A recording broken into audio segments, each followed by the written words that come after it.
for everybody bearing with us yesterday during our technical difficulties. I have two items at the top.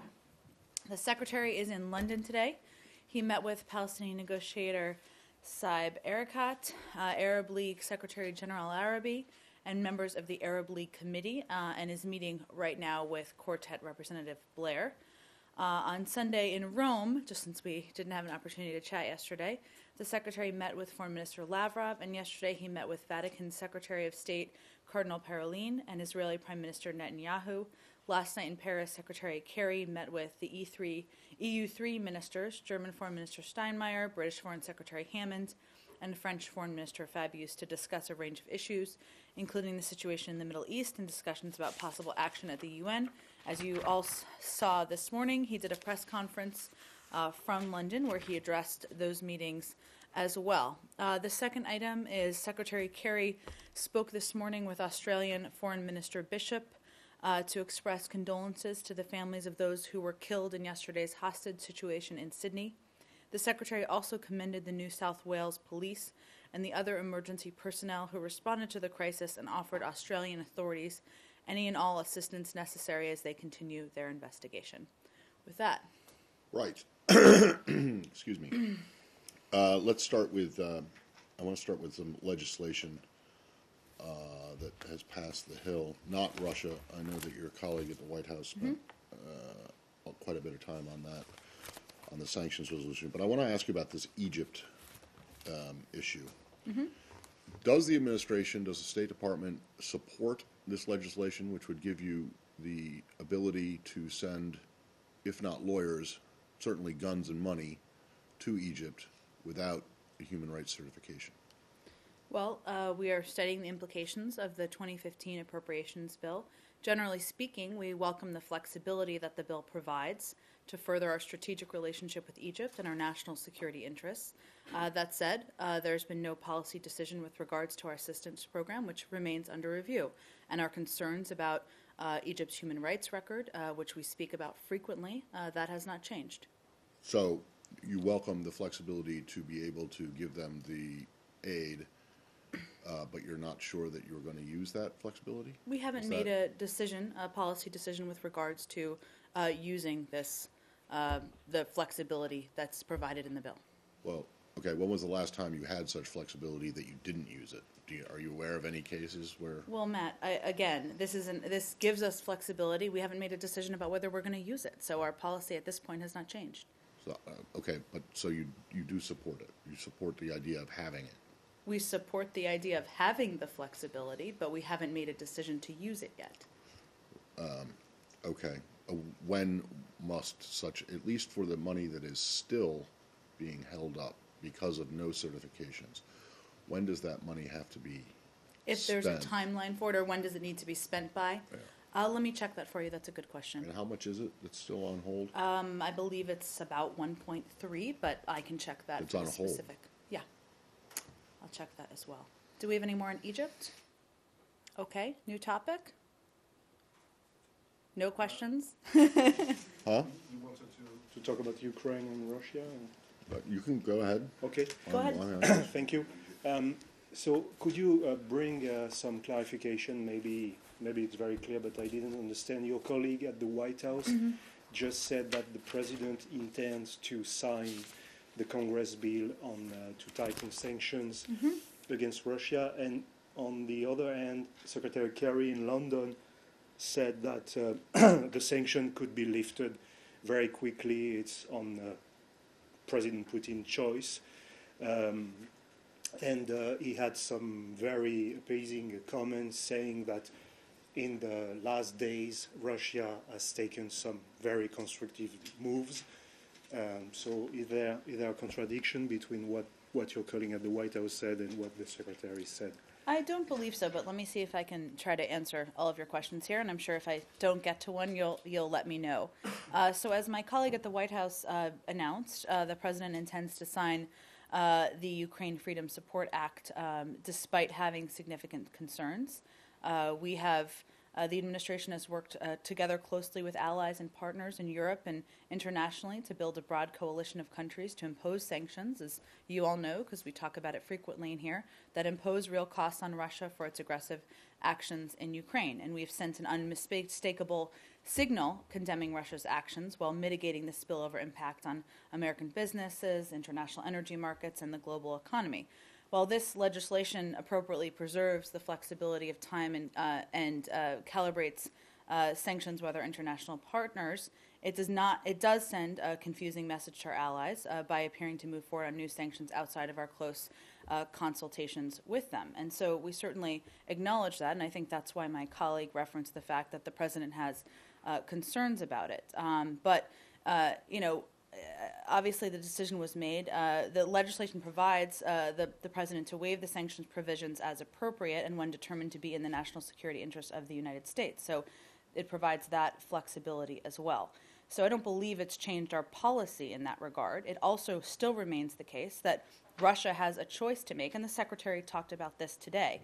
Well, certainly we've talked a bit in the last couple of weeks about actions they've taken, including humanitarian convoys moving across the border, Russian assistance moving across the border, and that is concerning to us. They have an off-ramp, and they've long had an off-ramp. If they choose to implement the Minsk protocols, then certainly there's an opportunity to change the course of the sanctions that we've put in place. I think the third question you asked was about the Secretary's comments, so let me work to address those as well. As you have seen over the course of the last couple of days, while we still have remaining concerns, we would also welcome reports that violence has decreased markedly over the last few days in eastern Ukraine. This is a positive step and an opportunity to advance the prospects for a lasting political solution. But I don't want to overstate that, nor do we, and that's one of the reasons why he also reiterated ongoing concerns we have. We understand there are discussions are ongoing to set the next date for formal talks of the Trilateral Contact Group. We certainly support that. We're also concerned about reports from the OSCE Special Monitoring Mission about violence and threats being perpetrated against OSCE monitors by the Russian-backed separatists. And again, Russia has a choice. There are specific steps they can take to implement the Minsk protocols. They can do that. That's in their power. And if they do that, obviously that will have an impact on the actions we take. Did I address all of your questions? Or tried Yes, to? more than that. Okay. But Sorry, that was a long answer. Keep going. No, but still, I mean, don't you see any contradiction between the White House, I mean, saying that the president is ready to impose new sanctions, and on the other hand, the Secretary of State having some very optimistic comments about Russia's behavior? No, because there have been some positive steps, but I don't want to overstate that in the last couple of days as it relates to a decrease in violence. They both feel that there are steps that Russia has not taken, they need to take. There are ongoing aggressive actions as it relates to Russia's incursion into Ukraine that need to change in order for our approach to sanctions to change.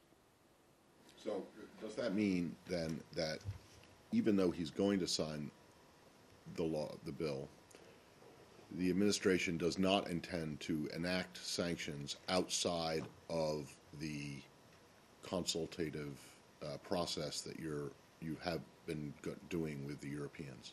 Well, that's been an important component, as you know, from the beginning of the process. And I'm not going to predict what we'll do in the future. It gives the ability to do that, but I don't have anything more to lay out for you in the future. You and your colleague at the White House both said that it sends a confusing message.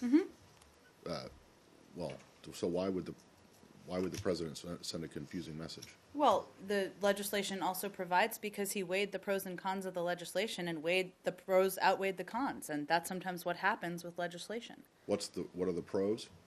Obviously, we are strong supporters, as you know, of Ukraine and the future of Ukraine, the sovereignty of Ukraine, and sending a strong message that we want to see them succeed. But there are certain components of it that the reason we've spoken out specifically about them is to be clear about where we have concerns and send that message to the international community. In other words, even though he's going to sign it, the administration has no plan to go ahead and actually impose the sanctions that are that this legislation. Well, I noted for a reason that the legislation provides the president to the ability to waive the sanctions provisions as appropriate, but it also gives the ability to move forward if you want to. Right. So, but you're going to waive them.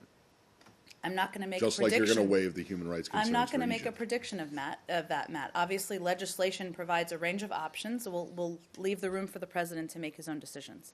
Do we have any more in Ukraine before we move on? Ukraine? Okay. Russia. Go ahead. What do you make of the move by Russia's central bank to raise its key interest rate from 10.5 to 17%? I don't have any specific analysis of their economic moves domestically. I think the secretary spoke this morning to the collapse of the ruble and some of the economic challenges that obviously Russia is dealing with within their country. And as he stated one, there are costs, of course, attached to Russia's attempt to annex Crimea and its continued support of separatists. But the economic situation in Russia and many of the choices they're making are not due solely to sanctions. It's more complicated. It involves oil prices and general economic mismanagement in Russia, and those all play a significant role. So the lack of economic diversification and development of innovation and entrepreneurship over the past decade has also left Russia overly dependent on hydrocarbons, and some of these issues all factor into the economic challenges that they're facing today. Do U.S. policymakers regard that the diminishing value of the ruble tends to increase instability in the region because it makes Vladimir Putin, in order to distract ordinary Russians from their economic hardships, more likely to engage in foreign adventurism? I think I'd again point you to what the Secretary said in response to a very similar question earlier today. Obviously, the sanctions are not targeted at the Russian people. They are targeted, they're making clear that there are costs attached, and Russia has a choice they can make to change the course of these sanctions. Obviously, that's up to President Putin to make that choice. But has it incentivized him to take more action? No, I wouldn't put it in those terms. Do we have any more in Russia or Ukraine before we move on? Pam, go ahead. I have a question about the attack in Peshawar today, but first of all, backtracking a little bit, Okay. In your statements you mentioned that Kerry in a series of meetings met with Lavrov, and there was a readout saying they spoke about Middle East issues. Mm-hmm. Did they specifically get into the Israeli-Palestinian peace talks? Do you know? Well, I think one of obviously the primary topics of discussion is the interest of many countries to move forward with action at the UN. So certainly, as part of that, they talk about what the only way to have a lasting solution in the region is. But clearly, that's not an ongoing process right now. So I would not assume it was a major part of their discussion. Regarding the school attack in Pakistan, the Pakistani government says the leadership of Tehreek-e-Taliban Pakistan, the group that claimed responsibility for the attack, is based in Afghanistan. Is the U.S. talking to Afghanistan about taking action against terrorist groups such as this one? And if so, what has been the response from the Afghan government? Well, we don't have any, we've seen the comments. We obviously don't have any confirmation of those reports. Broadly speaking, the message we convey to both Afghanistan and Pakistan is that there's no place, they should not have safe havens for any of these terrorist organizations in their countries. Obviously, we work with both countries on counterterrorism measures, but our conversations with Pakistan have been at all levels, of course, of the Pakistani government regarding the attack, and it's really been about our offer of assistance and our offer to continue working closely together to address these challenges. Do you have any readout for the Secretary's meeting with the Israeli Prime Minister? Well, he did an entire press conference this morning, so I would but point he you to didn't that. talk specially. And there was also a specifically. readout that was sent last night, so I'd point you to both of Okay, those. what are your expectations regarding tomorrow's session at the UN for the Security Council? Do you expect any vote? What are the expectations in general? Well, I would point you to the UN for that, any specifics on their agenda. I think as the Secretary said this morning, obviously he We're trying to figure out a course forward that helps diffuse tensions, reduces the potential for greater conflict, and helps set the stage for the underlying issues between Israel and the Palestinians to be wrestled with in a serious way. And we're exploring various possibilities to that end, which is why he met with Israeli Prime Minister Netanyahu yesterday, and as well as European partners, and certainly it was part of the discussion with Russian Foreign Minister Lavrov as well. Is it not the case, Jen, that the administration would prefer to see the UN not to take any action this week or next? Well, there are a lot of different options and measures that could be One of them? taken. I wouldn't put it in those terms. I know there's been some. No, this isn't your exact question, but I think it answers it, or I hope it will. You know, a UN Security Council resolution is not, in our view, a unilateral measure by either one of the parties. There are obviously the details are what matter, and so our objection here, and our objection historically, has been to measures that would prejudge the outcome of the negotiations. If you had a Security Council resolution from the Palestinians, which we've had in the past, that sought to have them recognized as a member of this, as a member state, that's a unilateral action, as you all know. But if you were to do some kind of terms of reference in the Security Council resolution, that would not be what we would consider to be a unilateral step. So obviously there are a range of proposals out there. There isn't a proposal tabled. We don't know what will be presented, and we have to see. We're having a discussion about all of the options with all of the parties. All right, so you're leaving the door open to actually voting for a resolution. We have to see what the details are. So, yeah, in other words, yes. We have historically supported resolutions in the UN before. Not related. You've also historically vetoed pretty much every resolution. But it that's depends come on down what the before. details are. We supported a resolution on Gaza just this summer. Right. It depends on what the specifics are, Matt. We don't know that yet. Okay, so if there was a resolution that essentially that you did not regard as a unilateral, as presenting or putting forward a unilateral action on behalf of the Palestinians or the Israelis, I would imagine, if there's one that does not do that, you would vote for it. We have to see what the specifics are. Well, with those specifics, I mean, you actually raised this hypothetical, which is very rare from anyone from any podium around town to do. You're saying the reason I raised it, let me explain. The reason I raised it is that there is a perception, I'm not saying by you or anyone here, that we have never supported any UN action related to Israel, and that is not true. We have supported a range of actions in the past. What we haven't supported is steps that are unilateral actions that predetermine the outcome of negotiations. Well, Prime Minister Netanyahu made it pretty clear that his government expects or wants the U.S. to veto any resolution. The Secretary was not in a position to give him that kind of an assurance, was he? We haven't made a determination yet what we'll do, because we have to see the details of what would be presented. All right. But isn't that not the case, getting back to my original question, that it would be a whole lot easier for the administration if the UN didn't do anything, if there was no vote on any resolution, at least in the next 2 weeks? Well, Matt, as you know, we're a prominent member of the United Nations. We're working closely with them. I wouldn't say that either. It depends on what the specifics and the details of any resolution would be. After the meeting with the European foreign ministers yesterday, are you on the same page with them regarding the Security Council move?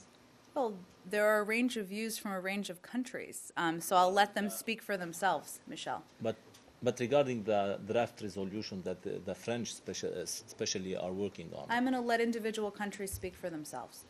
The region, I just wanted to, in terms of the Lavrov meeting, Sure. the Russians have been pushing for a Syria meeting in Moscow. Did the Secretary get any details of what the Russians have, what they have in mind, and would the administration be willing to send someone to such a meeting? Well, broadly the topic came up, but it wasn't a primary part of their conversation, and I expect it will continue to be an ongoing discussion as their plans and ideas for this develop. But they didn't go in depth on this issue, no. So what did they go in depth on? If they didn't go in depth on the Mideast, well, what Pam's question was about a Mideast peace process. That wasn't what obviously they were focused on discussing. So what did they go? If they didn't go into depth on Syria or on the Mideast peace process, well, as stated in the Ukraine? readout, Matt, that we put out yesterday, they talked about obviously this discussion about action at the UN. They talked about Ukraine.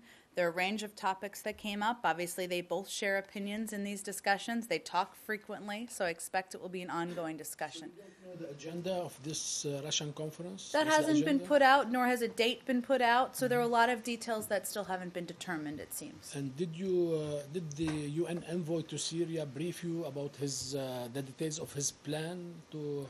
About the local ceasefires? Yeah. Well, that's obviously that proposal and those ideas have been out there for some time. That's something that certainly a range of senior officials have talked to him about.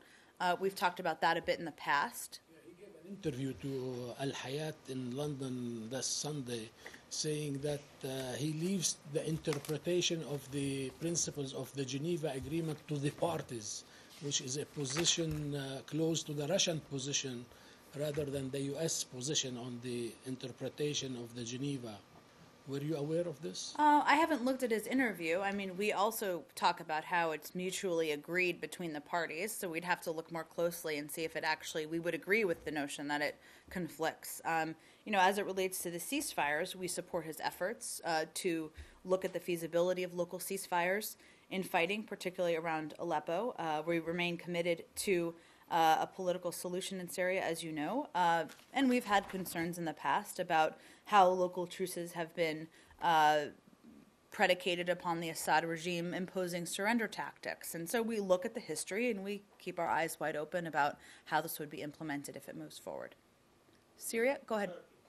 Can we finish Syria? Syria? Yes. Okay, go ahead. You mentioned that we left our eyes open and watch what you are saying. It is almost like 2 weeks now we are talking about this local peace agreement. Local ceasefires? Local ceasefire, I mean. Because you guys ask about them. Yeah, I know that. Okay, go ahead. And we are trying to get an answer. Okay. So the answer is that what is your position? Are you with it? Do you consider it's a good step? Do you consider it's a part of a political solution? Or you just wait and see what will happen? Well, I wouldn't put it in any of those categories. We support his efforts. We think any effort to reduce violence and save more lives of innocent Syrian people is a positive thing. But we also know these have been very difficult to implement in the past, and they have the regime has implemented them in a way that has resulted in harm to people. So we're aware of that, and we're just pointing that out, given these have been tried in the past.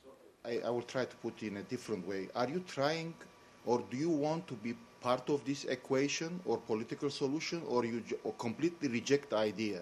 Well, I don't think that's an accurate question. I mean, we support the effort to implement local ceasefires. That is not an overarching political solution. A political solution needs to be negotiated between the parties. Just as I will take you back to this UN resolution, because you said that already it was said many times that we don't want to prejudge the outcome of the further negotiations first. Mm-hmm. And part of course, any unilateral action is always not accepted. Do you think that raising the issue in the UN now, without going to details of what was any proposal means, it is a unilateral action or not? Well, the details of the proposals matter, and they determine whether or not it's a unilateral action. A UN Security Council resolution itself is not a unilateral action, one that determines the outcome of a negotiation by putting in place a timeline for security transitions or something along those lines would be a unilateral action. So it depends on what the specifics are. So you have to look at the proposal and the content of the proposal, and accordingly you will decide that it's a unilateral action or not, right? That's right. Seems it seems like it makes sense when you say it that way. Is that supposed to mean that it doesn't make sense? It does make some sense. other That's way? my point. It's very common sense that we would have to look at the specifics of a proposal before we make a decision. Go Right, ahead. but it's you that makes the decision whether it's unilateral. I mean, I would Sure. I would hazard to guess that the Jordanians, who have prepared a resolution on behalf of the Palestinians, wouldn't regard their resolution as being a unilateral step, nor would I hazard to guess that the French would think that theirs is a unilateral step. So I mean, are you willing to take anyone else's advice on whether We whatever have our own comes out views is- on issues that on specific proposals that would predetermine the outcome of what we Right. think should happen in negotiation. Michelle? On Syria, the opposition, especially the Nusra Front, have made yesterday a huge progress on the ground after they took control of 2 military bases from the regime. How did you view this development? Well, al-Nusra Front is an al-Qaeda-affiliated terrorist organization that does not represent Syrians' aspirations for freedom and dignity. Obviously, we're not going to do a battlefield analysis of every up and down from each of the many sides in this conflict, but that would be our view. There were news reports that said that these groups used U.S. military arms, especially TOW missiles, in their offenses yesterday. Do you have any information about this? Well, we are concerned by these reports and are seeking more information. We can't confirm the details at this time. We support the moderate opposition groups with a range of non-lethal assistance. We've been clear that we're not in a position to detail everything that we provide. Thank you. Syria, Turkey. Turkey, go ahead. Yes. Syria, could we do one more and then we'll go Turkey? Go ahead. Ambassador at Large Stephen Rapp is quoted in news reports as saying that the State Department has concluded that as many as 10 European citizens have been tortured and killed by the Assad regime. Can you elaborate on how these victims were identified as Europeans? And then secondly, does this revelation heighten prospects that President Assad will be charged with war crimes and crimes against humanity? Well, as everyone may know, Pam is referencing of course, Caesar photos and analysis that's been ongoing of the Caesar photos. And as you know, we don't have all of the photos. Having exhausted all existing automated capabilities, the FBI has completed its standard authentication analysis of 27,000 photos obtained by Caesar. Due to the specific parameters of the data set we were given, we cannot definitively rule out the possibility of tampering with some of these. It's important to note that none of these have been confirmed in terms of the specific identities of the individuals. It's an ongoing process. As we all know, there are tens of thousands of photos, and the point that Ambassador Rapp was trying to make in that interview was that of the 27,000 photos that have been looked at, there are only even a small number where there have been weak matches, potential matches, that are not confirmed. So they're not confirmed to be Europeans. These are a handful of photos where there were, again, weak matches. It's not confirmed on the identity of the individuals. Go ahead. On Turkey, two different subjects. First of them, today, Beşiktaş soccer team's football fans are on trial. Accusation is they try to overthrow the government, these 35 fans. Do you have any comment on this? Well, in Turkey and around the world, the United States supports freedom of expression and assembly, including the right to peaceful protest. We look to Turkey to uphold these fundamental freedoms. We remain concerned about due process, broadly speaking, and effective access to justice in Turkey. For this specific case or these details of this, I'd refer you to Turkish authorities. The second subject is a couple days ago, several journalists in Turkey were arrested. You issued a statement 2 days ago as well. The couple of the journalists from Zamanen, Samanyolu, they are still in detention. Do you have any further reaction to your already issued statement? I don't have anything new to offer. As we said in the statement we issued over the weekend, we are concerned by the detention of journalists and media representatives following police raids on the offices of media, which have been critical of the government. Media freedom, due process, and judicial independence are key elements in every healthy democracy and are enshrined in the Turkish constitution. Freedom of the media includes the freedom to criticize the government. Voicing opposition does not equal conspiracy or treason. As Turkey's friend and NATO ally, we urge the Turkish authorities to ensure their actions uphold Turkey's core values and democratic foundations. I might have missed it. Did you say you are concerned, or did I miss? You said that. Concerned Okay. by the detention Okay. of journalists. Today, Prime Minister Davutoglu said that the things are happening with the detention has nothing to do with the press freedom in Turkey. And he further stated that there is a separation of powers in Turkey, so the impartiality of the judicial process. So, have you communicated with Turkish officials about the situation? Well, certainly we do through our embassy on the ground, but the secretary has not, no. One of the prerequisites for being a member of NATO, or at least a member in good standing in NATO, is to be a democracy. Are you concerned at all this backsliding that you're seeing in Turkey that you've expressed concern about might hurt Turkey's standing in NATO as a good, solid member? No. No. So in other words, they can go around and detain as many journalists and cops as they want and try soccer club supporters for trying to overthrow the government by attending what you say is a legal protest, and it has no implications for them or any other NATO member if the same thing was going on in their territory. Turkey is a democracy. As I mentioned, a number of these important values like media freedom, due process, judicial independence are enshrined in the Turkish constitution. Well, but that doesn't mean that they're actually respected. I mean, there's a lot of things enshrined in But a lot it of means that we constitutions can aren't. speak out, as do others, when we have concerns about the implementation of these pieces. But it does not mean that they don't continue to be an important ally and NATO partner. And in terms of support for groups that you deem to be terrorist organizations, such as members of Hamas and others, those don't have any impact either on NATO membership, good standing in being a NATO member? You know where our view is on Hamas, as it is of a number of countries around the world. I don't have any analysis of beyond that. Are you still in discussion with Turkey regarding its role in the coalition in fighting ISIL? It's an ongoing discussion. As you know, General Allen has been there several times. They remain an important partner. They've taken steps in every single one of the 5 lines of effort. There is no agreement yet.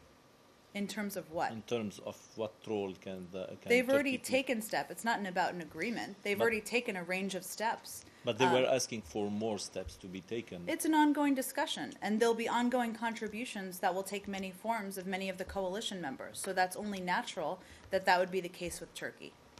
Just one more follow-up. This latest detention roundup were made possible thanks to the legislation passed last week, which gave the more authority to police and reason for law enforcement to detain without concrete evidence. Do you have any comment on this recent laws passed at the Parliament? I'm happy to talk to our team about it and see if we have more of a comment on it. Should we change new topic?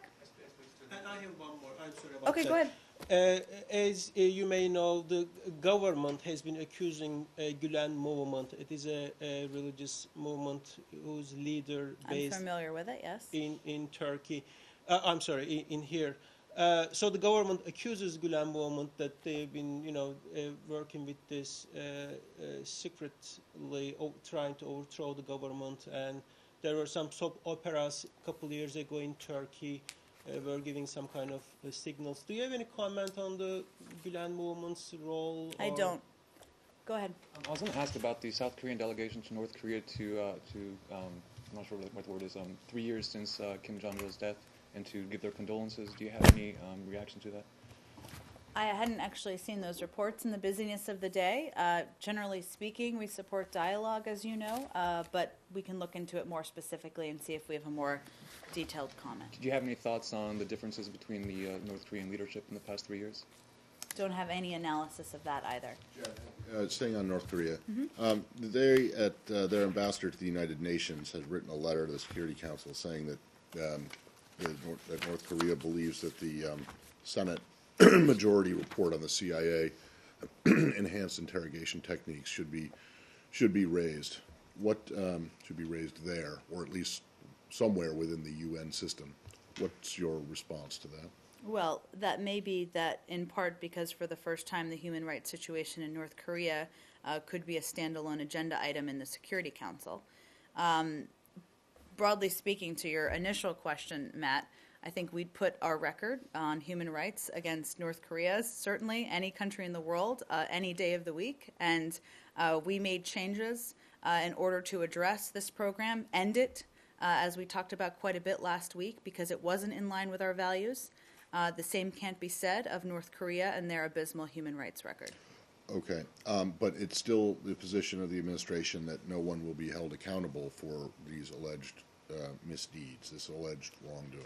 Well, obviously that's a question for the Department of Justice, as it has long been. I have nothing more to report on that front. So you can't say if anyone in this building, people who make a living out of this kind of thing, perhaps in the DRL Bureau, have suggested that maybe it might be a good thing for American accountability or American moral authority around the world for there to actually be some accountability if in fact you believe that what is outlined in this report happened. Well, again, Matt, there's been a long analysis of this. The program ended 5 years ago, so I have nothing new to add. Any more? Go ahead. Hi, Lalit. I have one on Pakistan. Sure. I know you have already addressed a lot of questions in case if this has not been answered. Okay. In the last few months, you have seen Pakistan Army taking strong actions against militants, including Pakistani Taliban in North Waziristan area. But today's attack by the Pakistani Taliban, what does it reflect? Has the Pakistan Army been successful in weakening the Pakistani Taliban, or they have become more stronger? Well, let's call this a horrific attack, which took the lives of many innocent children, what it is. And it was a cowardly attack against children who were in enclosed spaces within a school, unsuspecting and doing their schoolwork. We continue to work closely with the government of Pakistan. Counterterrorism is an integral part of our relationship, including in the strategic dialogue.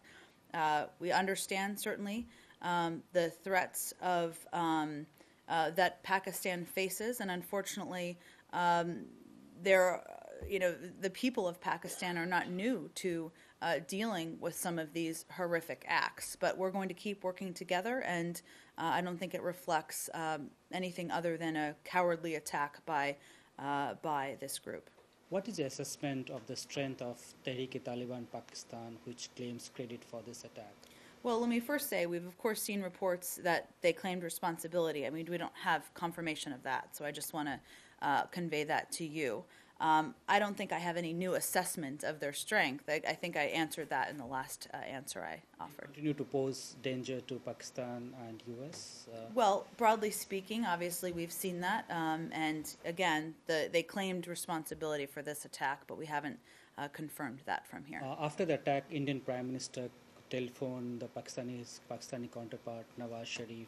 Do you see any scope for India and Pakistan coming together in this war against terrorism, and what kind of scope? Well, I think, in the discussions that the Secretary has had with both leaders, he certainly encourages dialogue and encourages that they work together where they can, but I'm not going to make any predictions about the future. Thank you. All right. I've got two very brief ones. Okay. One on Honduras, and I apologize for not getting this Okay. to you guys No earlier, problem. so you might not have anything on it. But apparently last week or the week before, a bunch of police officers who had been trained and vetted by the United States were accused of stealing several $1 million. I don't have anything Okay. on it, but I'm happy to take it, and we can get you something then. And then the last one, Randy Quaid, the actor, and his wife have filed a lawsuit against the Secretary, because he's the Secretary of State, not a personal lawsuit, over what they say is the wrongful revocation of their passports. Do you have any comment on that? I had not heard of that. I'm happy to talk to our lawyers and see if there's more we can convey. Okay, I realize that you generally won't talk about lawsuits when they are still being, well, they're still in the Or lawsuit. typically passports. Lawsuit phase, or passports, except when it relates to people like Edward Snowden, who you had no problem talking about. So my question is not going to be about, is not about the merits of the lawsuit, but rather what the State Department's authority to administratively revoke passports is like, and has that been challenged before? Sure. Those are my questions. Happy to look into it. All right. Thanks, everyone. Thanks.